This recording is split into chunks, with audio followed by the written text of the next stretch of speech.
And you're up. Okay, so today's lecture is on taxes and subsidies. And for most of us, this is probably our first coverage on government intervention into the marketplace. And just to quickly review the objectives for this lecture, we're going to be talking about excise taxes, which are a particular type of tax, and subsidies.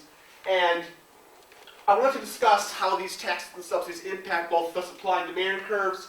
I want to talk about the differences between legal and economic incidents, and then talk about the deadweight loss in the marketplace that could potentially arise when taxes and subsidies have been imposed.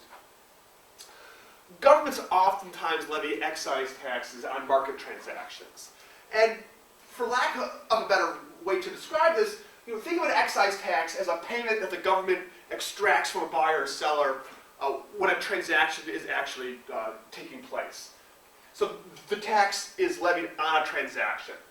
Some excise taxes that we may be familiar with would be a gallonage tax. So for instance, Illinois has a gallonage tax. Don't quite know what it is, but it's a tax that is paid by gasoline wholesalers, gasoline retailers for a gasoline gallon that they sell.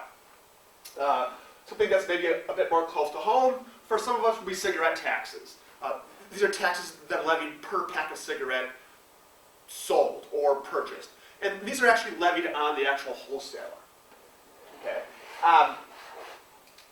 Some of the impacts or the effects of an excise tax that we're going to review and discuss will be, first off, excise taxes will raise the prices that buyers have to pay for a commodity. And they'll typically lower the price that sellers actually receive for a commodity sold. And we're going to see that this generates what we call a tax wedge. There's going to be a difference between the price that a buyer pays for something and the price that a seller receives for something after a tax is actually imposed. And that's going to lead to what we call a deadweight loss in the marketplace, a topic that you may or may not be familiar with. And of course, the whole purpose of a tax is to generate tax revenue. So we're going to talk about all of these topics in order. In our textbook, the authors refer to an excise tax as really a commodity tax. It's the same thing, just different terminology. Before we start talking about the mechanics of taxation, it's important to define some terms. Beyond just defining what an excise tax actually is, it's important to make a distinction between what we call legal incidents and economic incidents. Now, incidents as a term just defines or just covers who actually pays the tax. Now, legal incidents is about who legally pays the tax, who legally writes the check to the government. Is it the seller, as is the case when you have a cigarette tax, or is it the buyer, as is the case for maybe a sales tax?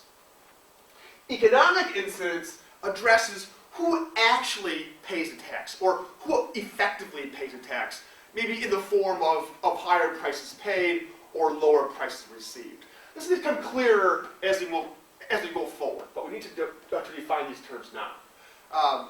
And as we'll see, the economic incidence is really what we're most concerned with in this course, and if the absolute elasticity of demand is greater than the absolute elasticity of supply, then a majority of the economic incidence falls on the seller.